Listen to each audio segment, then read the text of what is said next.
RCR, la red que comunica y une al Perú. Doctora Elizabeth Sea, magíster especialista en Derechos Humanos, por este contacto. Muy buenas tardes, doctora. ¿Cómo están? Muy buenas tardes, Lizardo. Muchísimas gracias por la invitación. Un saludo también para tu público. No, nuevamente las gracias a usted, doctora. La Comisión Interamericana de Derechos Humanos ha emitido este informe que se estaba esperando, ¿no?, sobre la situación precisamente de derechos humanos en nuestro país. Esto a raíz de las protestas que se desarrollaron, que se inició en diciembre del año pasado y que lamentablemente tuvo como saldo muertes de personas, ¿no? 57 personas, y se ha pedido una investigación de esto en este informe que sea objetiva. Este informe, básicamente, para que tengan conocimiento nuestros oyentes y televidentes, es una recomendación que se hace a las autoridades de nuestro país producto de esta situación que se presentó y que lamentablemente donde hubo muertes, doctora.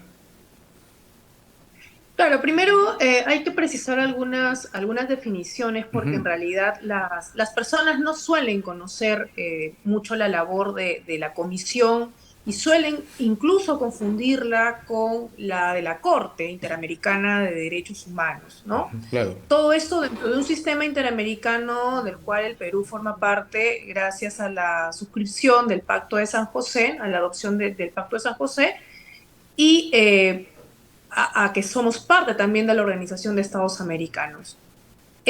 La Corte, la Comisión Interamericana de Derechos Humanos, que es la autora de este informe, es un organismo subsidiario y complementario, ¿de acuerdo? ¿Eso qué cosa quiere decir? Que estos informes de la Corte, estas opiniones de la Corte no suplen para nada la acción del Estado peruano ni las obligaciones que el Estado peruano ha contraído en materia de derechos humanos. Esto quiere decir que el Estado peruano lo que tiene que hacer es cumplir con sus compromisos, con sus obligaciones, que es la de investigar, sancionar y reparar presuntas violaciones de derechos humanos que se señalan en este informe.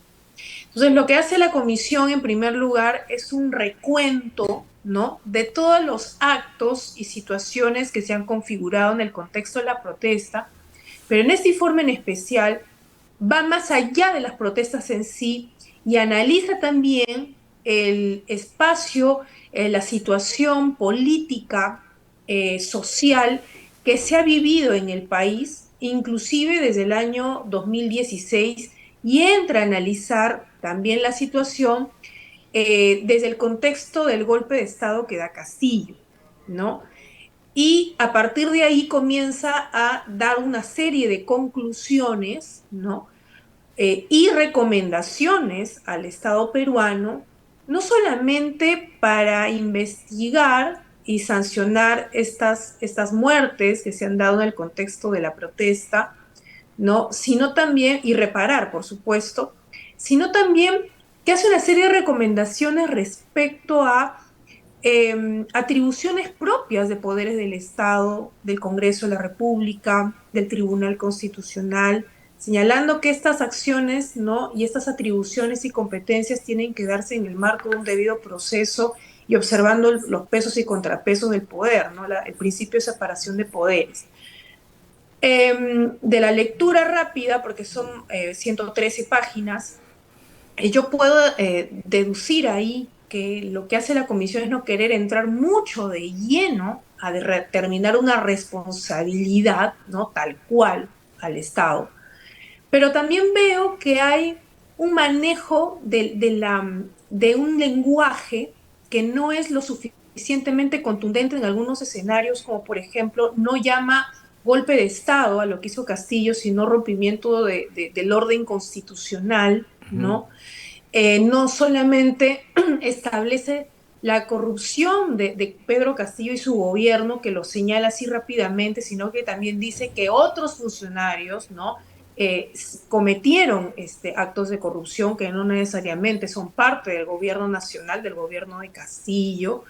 Habla también de la época de la contienda electoral, en la cual cuestiona que Keiko Fujimori haya dicho que ha habido un fraude electoral, que haya llamado a la población a defender su voto en las calles, y lo enlaza con una serie de actos que presuntamente podrían haber sido por vulneración de derechos o rompimiento, digamos, o ir en contra de atribuciones de los órganos electorales, ¿no? Es como un lenguaje un poco flexible en ese sentido, pero me llama poderosamente la atención sobre todo una parte del informe en el cual también dice que cuestiona un poco las competencias del Congreso de la República para nombrar al defensor del pueblo, para hacer una serie de reformas constitucionales que, por ejemplo, apuntan a que los órganos electorales también puedan ser sancionados cuando exceden en sus funciones o cometen algún tipo de delito. Ellos ven eso como que va en contra de su autonomía y su independencia, ¿no? O sea, como que ya está yendo dentro de competencias que están bien delimitadas, que están bien establecidas en nuestra Constitución. Y yo creo que apelando a la Carta Democrática, todo Estado democrático de derecho se basa en lo que establece su Constitución. Entonces yo creo que ahí sí yo no cuestiono un poco esa parte del informe, ¿no? En respecto a ese tema más que nada político, donde ya la comisión está yendo más allá cuando no hay una clara, digamos, acá vulneración o presunta vulneración de un derecho constitucional, porque ni siquiera se ha elegido al defensor del pueblo y todavía no se han hecho estas reformas constitucionales.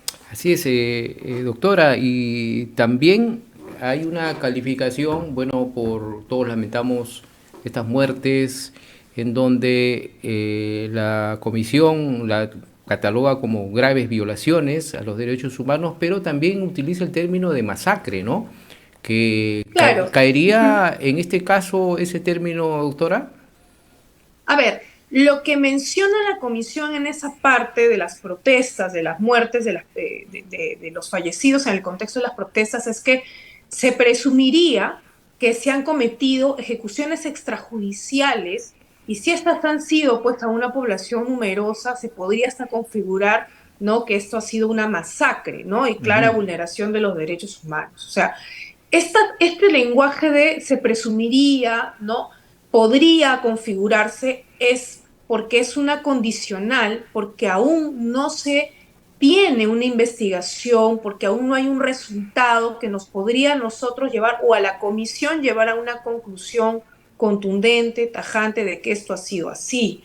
Claro, lo que hace la comisión en base a testimonios, en base a las entrevistas que han tenido, no solamente con el Estado, sino con las ONG, ¿no?, con organizaciones de la sociedad civil, con testimonios de las víctimas, de los familiares de las víctimas, ¿no?, lo que hace es alcanzar esta conclusión de lo que ella ha podido recoger en este contexto. Pero aquí lo que tiene que hacerse es que el Estado debe de cumplir con su responsabilidad de investigar en el menor tiempo posible, justamente confiando en que la defensa del Estado, ¿no?, va a poder sostener que esto, lo cual presume la comisión, no ha sido así. Entonces aquí ya queda del Estado, queda del aparato del Ministerio Público, el Poder Judicial, Policía Nacional, ¿no?, queda en acelerar las investigaciones y poder llegar pues a un resultado lo más pronto posible. Ahora, Porque esto podría, sí. Ahora, doctora, ¿y el gobierno tendría que responder de alguna manera a este informe o simplemente acatar lo que ha pedido, ¿no? Las investigaciones, los juzgamientos, las sanciones, porque la comisión dice que tiene que ser fiscalías especializadas en derechos humanos, además deben ser juzgados por jueces independientes, dice, y competentes e imparciales? Efectivamente, gran parte de las recomendaciones de la comisión se centran en cómo debe de seguirse este proceso judicial para llegar a determinar las responsabilidades del Estado peruano en materia de los fallecimientos que se han producido, ¿no?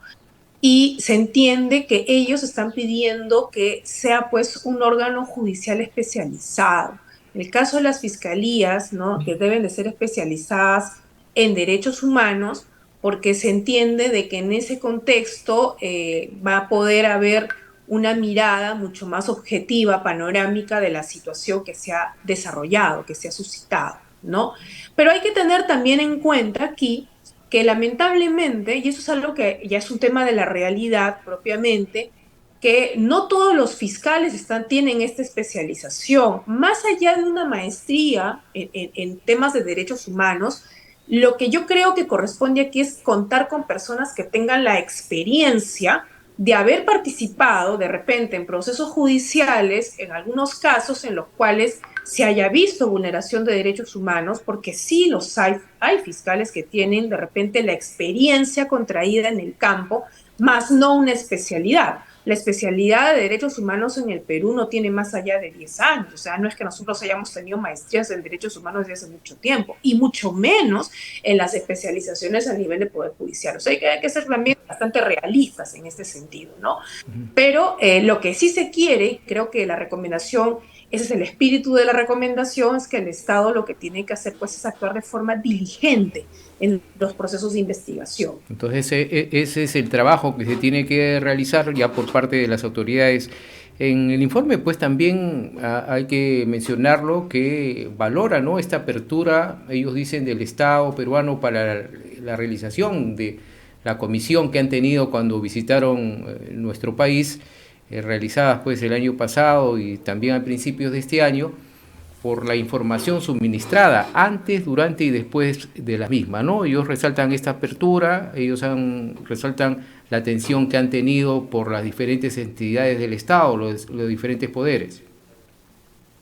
Efectivamente, el Estado peruano ha respondido, creo, inclusive desde las visitas preliminares que se realizaron en diciembre del año pasado, acordémonos, cuando todavía estábamos en el contexto del golpe de Estado de Castillo, inclusive antes del golpe de Estado, acuérdense ustedes también, que estuvieron acá inclusive representantes de la Relatoría para la Libertad de Expresión, estuvieron en el Perú. Todas estas visitas, estas entrevistas, estas visitas in loco han sido consideradas en este informe por la Comisión Interamericana, ¿no? Entonces, desde ese momento hubo una apertura por parte del Estado y ha continuado, ¿no?, ahora también con el gobierno de Dina Boluarte para reunirse y para poder dar toda la documentación y facilitar la información que necesitaba la comisión para emitir este primer informe, ¿no? Porque de acá hacia adelante, recordemos que lo que siguen ya son los mecanismos de seguimiento que tiene también la comisión para poder seguir la implementación de las recomendaciones por parte del Estado peruano. Bien, muchas gracias. Hay todavía, como usted lo dijo, doctora, es un amplio informe y poco a poco vamos a tener que ir analizando para ver y analizarlo más profundamente. Más bien, agradecemos su tiempo y este análisis rápido que ha hecho sobre este informe de la Comisión Interamericana de Derechos Humanos. Muchas gracias, doctora, por su tiempo. Y vamos a seguramente seguir conversando de otros temas porque ha quedado pendiente también este tema, pues, de lo que está sucediendo en la frontera entre Perú y Chile, ¿no? Cómo verles desde el punto de vista los derechos humanos a estas personas que muchos quieren retornar a su país, mayormente venezolanos.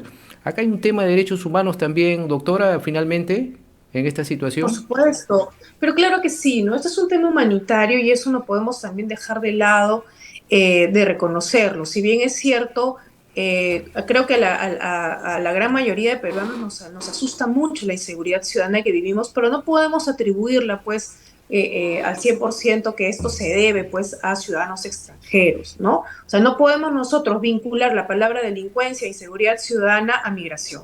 Definitivamente creo que estamos partiendo de un gran error y aquí lo que hay que hacer es que los mecanismos que ya existen comiencen a operar porque existen. Por ejemplo, este registro de regulación migratoria, regularización migratoria de Cancillería que debería de ser interconectado y debería de haber interoperabilidad con las instituciones como las comisarías, como las municipalidades para que cuenten con este registro y puedan también actualizarlo en sus diversos distritos, o sea, y eso no existe.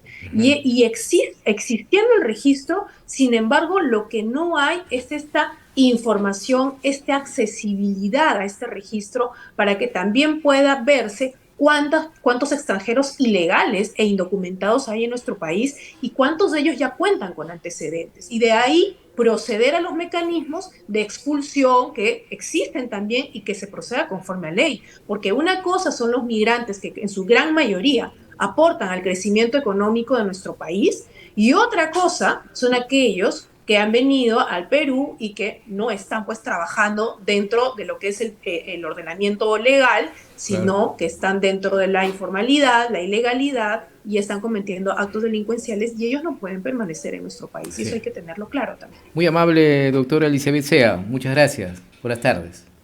A ti, Lizardo, muchas gracias. Un abrazo. Hemos estado con la doctora Elizabeth Sea, magíster especialista en Derechos Humanos aquí en RCR. RCR, la red que comunica y une al Perú.